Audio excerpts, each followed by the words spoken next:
রহমতুল্লাহি ওয়া বারাকাতুহু। সাইমন ইসলাম অফিসিয়ালের বন্ধুরা সবাই কেমন আছেন? আশা করি আলহামদুলিল্লাহ সবাই ভালো আছেন। পরকালে পথে যাত্রা, রূহের যাত্রা, মৃত্যুর পর রূহ কিভাবে আমাদের দেহে ছেড়ে চলে যায় সে সম্পর্কে একটা দীর্ঘ হাদিস আছে। সেখানে রাসূল সাল্লাল্লাহু আলাইহি ওয়াসাল্লাম বলেন, যখন একজন মুমিন মৃত্যুবরণ করে তখন ফেরেশতারা জান্নাত থেকে কাফিন ও সুগন্ধি নিয়ে দুনিয়াতে নেমে আসে এবং সেই মৃত ব্যক্তির সামনে বসে। তারপর মৃত্যুর ফেরেশতা অবতরণ করে এবং সেই মুমিন ব্যক্তিকে বলে, খুশি হও, আনন্দিত হও, তোমার সাথে আল্লাহ সুবহানাহু ওয়া তাআলা ও তাআলার করা ওয়াদার ব্যাপারে আনন্দিত হও। তারপর তিনি রূহকে বেরিয়ে আসতে বলেন। তিনি বলেন, হে প্রশান্ত আত্মা, বেরিয়ে এসো, তোমাকে আল্লাহ সুবহানাহু ওয়া তাআলা যে নিয়ামত দেবেন সেদিকে বেরিয়ে এসো। আল ফজর আয়াত 27 ও 28। রাসূল সাল্লাল্লাহু আলাইহি ওয়াসাল্লাম বলেন যে সেই রূহ তখন বেরিয়ে আসে এত সহজে, ঠিক যেভাবে পানির জগ উপরে করলে তা থেকে পানির ফোঁটা গড়িয়ে পড়ে। দেহ থেকে এই রূহ যেন অতি সহজে পিছলে বের হয়ে আসে। আর সেই মুহূর্তে মৃত্যুর ফেরেশতা সেই রূহকে দেহ থেকে বের করে আনবেন। সাথে সাথে সেখানে উপস্থিত অন্যান্য সকল ফেরেশতারা ঝাঁপিয়ে পড়বেন। প্রত্যেকেই চাইবেন যেন তারা সেই রূহকে বহন করার সম্মান লাভ করতে পারে। এই সম্মান পাওয়ার জন্য তারা কারাকারি শুরু করে দেবেন। তারপর তারা এটাকে উপরের দিকে, আসমানের দিকে যেতে থাকবেন। আল্লাহর রাসূল বলেন, যাওয়ার পথে সেই ফেরেশতাদের দল যখন আরেক দল ফেরেশতারা সাক্ষাৎ লাভ করবেন, তারা সেই অসাধারণ সুগন্ধির সুবাস পেয়ে জিজ্ঞেস করেন, এটাই কার রূহ? উত্তরে ফেরেশতাদের দল তাদেরকে বলবেন, এটা হলো অমুক ব্যক্তির রূহ, এবং তারা সেই রূহকে ভালো ভালো নাম, উপাধি এসব দিয়ে প্রশংসার সাথে পরিচয় করিয়ে দেবেন। এইভাবে চলতে চলতে এক সময় তারা সবচেয়ে নিচে স্তরে আসমানের দরজার কাছে পৌঁছে যাবেন। আসমানের দরজার কাছে পৌঁছে গেলে তারা সেখানে প্রবেশ করার জন্য অনুমতি চাইবেন। মুমিন বান্দাদের রূহের জন্য আসমানের দরজাগুলো খুলে দেওয়া হবে।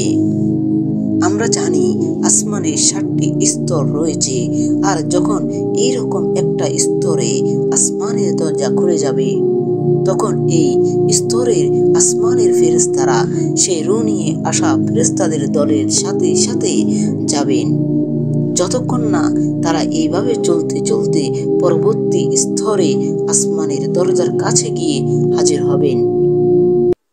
এইভাবে চারদিক থেকে ফেরেশতাদের দ্বারা ঘেরাও হয়ে সেই রূহ চলতে চলতে এক সময় আল্লাহ সুবহানাহু ওয়া তাআলার কাছে গিয়ে হাজির হয়। আল্লাহ সুবহানাহু ওয়া তাআলা সেই রূহকে তখন জান্নাতের প্রতিশ্রুতি দান করেন। আল্লাহ সুবহানাহু ওয়া তাআলা বলবেন, ওকে আবার মাটিতে ফিরিয়ে নিয়ে যাও, কারণ এদের আমি মাটি থেকে সৃষ্টি করেছি, আর সেখানে তারা ফিরিয়ে যাবে। আর সেখান থেকে আবার একদিন তাদেরকে উঠানো হবে। এরপর সেই সম্মানিত রূহ আল্লাহ সুবহানাহু ওয়া তাআলার দেওয়া সম্মানের সাথে করে নিয়ে আবার নিচের দিকে দুনিয়াতে নেমে আসবে। মুমিন বান্দারা রূহের এই সংক্ষিপ্ত ভ্রমণ সম্পর্কে বর্ণনা দেওয়ার পর আল্লাহ রাসূল সাল্লাল্লাহু আলাইহি ওয়াসাল্লাম আমাদেরকে অবিশ্বাসী কাফির এবং বদ আমলকারী পাপীদের রূহের কি অবস্থা হবে সেই সম্পর্কে বলেন। রাসূল সাল্লাল্লাহু আলাইহি ওয়াসাল্লাম বলেন, ফেরেশতারা জাহান্নাম থেকে একটি কফিন নিয়ে তারা কাছে নেমে আসে। মৃত্যুর ফেরেশতারা এসে তার কাছে বসে বলে, হে পাপী আত্মা, আল্লাহর ক্রোধ এবং শাস্তির দিকে বেরিয়ে এসো। তখন ভয়ে সেই পাপী বান্দার রূহ তার দেহের ভিতরে ছড়িয়ে যাওয়ার চেষ্টা করবে এবং প্রতিটি স্নায়ু এবং মাংসপেশি আঁকড়ে ধরে টিকে থাকার চেষ্টা করবে। তা কিছুতেই বেরিয়ে আসতে চাইবে না। মৃত্যুর ফেরেশতারা এই অবাধ্য রূহকে টেনে বের করবেন। আল্লাহ রাসূল সাল্লাল্লাহু আলাইহি সাল্লাম বলেন, এই রূহ টেনে বের করে আনাটা এতটাই কষ্টদায়ক হবে যে যেভাবে একটা ভেজা উলের বল থেকে একটা কাঁটাযুক্ত গাছের ডাল টেনে বের করা আনা হয়। এই ভয়াবহ অবস্থার সম্পর্কে আরো একবার ভাবুন। কাঁটাযুক্ত একটা ডালকে ভেজা উলের বল থেকে বের করে আনার কথা। মৃত্যুর যন্ত্রণা সেই ব্যক্তির একটি স্নায়ু এবং পেশি ছিঁড়ে আসবে। সেই রূহ বের হয়ে আসার পর ফেরেশতারা তাকে পাকড়াও করার জন্য লাফিয়ে পড়বেন। তারা তাকে আটক করে জাহান্নামের সেই কফিনে ঢুকিয়ে ফেলবেন এবং আসমানের দিকে নিয়ে যাবেন। আল্লাহ রাসূল সাল্লাল্লাহু আলাইহি ওয়াসাল্লাম বলেন, সেই রূহ থেকে একটা বিশ্রয়ী দুর্গন্ধ বের হবে এবং ফেরেশতাদের পাশ দিয়ে যাওয়ার সময় তারা তাকে অভিশাপ দিয়ে শুরু করবে এবং জিজ্ঞেস করবে, এটি কার রূহ? তখন বাহক ফেরেশতারা তাকে নিকৃষ্টতম নামে পরিচয় দেবেন। তারপর ফেরেশতারা তাকে প্রথম আসমানে নিয়ে যাবেন এবং আরো উপরে নিয়ে যাবার জন্য অনুমতি চাইবেন, কিন্তু তাদের জন্য আসমানের দরজাগুলো খোলা হবে না। তখন আল্লাহ সুবহানাহু ওয়া তাআলা বলবেন, হে রূহকে নিম্নতম জমিনে নিক্ষেপ করো।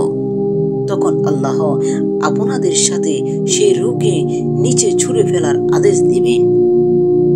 এরপর রূহেরা কবরে ফিরে যায়।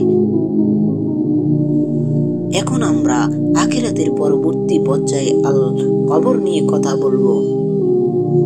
কবর। উসমান রাদিয়াল্লাহু তাআলা যখন কোনো কবর দেখতেন তখন কাঁদতেন। তাই অন্যরা তাকে জিজ্ঞেস করতেন, কবর কথা আপনাকে যেভাবে ভীত করে, জান্নাত বা জাহান্নাম আপনাকে যেভাবে উচ্ছ্বসিত বা ভীত করে কেন? উসমান রাদিয়াল্লাহু তাআলা বলেন, আমি রাসূল সাল্লাল্লাহু আলাইহি সাল্লামকে বলতে শুনেছি যে আখিরাতের প্রথম ধাপ হচ্ছে কবর। যদি তুমি এতে সফল হও তবে পরের ধাপগুলো তোমার জন্য সহজ হবে, আর যদি তুমি এতে ব্যর্থ হও তবে পরের ধাপগুলো তোমার জন্য আর কষ্টদায়ক হবে। আর এই কারণে কবরের কথা মনে করে হলে আমরা কাঁদি। এই জন্য মুসলমানরা, আপনারা আপনাদের আমলকে শক্ত মজবুত করে কবরে যান, কারণ কবর আমাদেরকে দৈনিক 7 বারও বেশি ডাকেন, আমি সাপ বিচ্ছুর জায়গা, আমি পোকামাকড়ের জায়গা, তোমাদের আমলকে শক্ত করে কবরে আসো। কারণ কবরের মাটি যখন তোমাদেরকে চাপ দেবে, তোমাদের এই পাশের হাড় ওই পাশে চলে যাবে, এই পাশের হাড় ওই পাশে চূর্ণ বিচূর্ণ হয়ে যাবে। কবরের যন্ত্রণা এত ভয়ানক হবে তুমি তা কল্পনা করতে পারবে না। হে ভাইয়ের বোনেরা, তোমরা অবশ্যই আল্লাহকে ভয় করো, দ্বীনের উপরে অটল থাকো। দুনিয়ার সবকিছু আরামায়ে ছেড়ে দিয়ে পরকালের চিন্তা করো। দুনিয়া হচ্ছে ক্ষণস্থায়ী, ওমাল হায়াতুদ দুনিয়া ইল্লা মাতাউল গুরুর।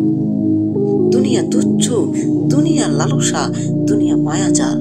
এটা ছেড়ে তোমরা আখিরাতের চিন্তা করো, যেটা তোমাদের জন্য চিরস্থায়ী হবে।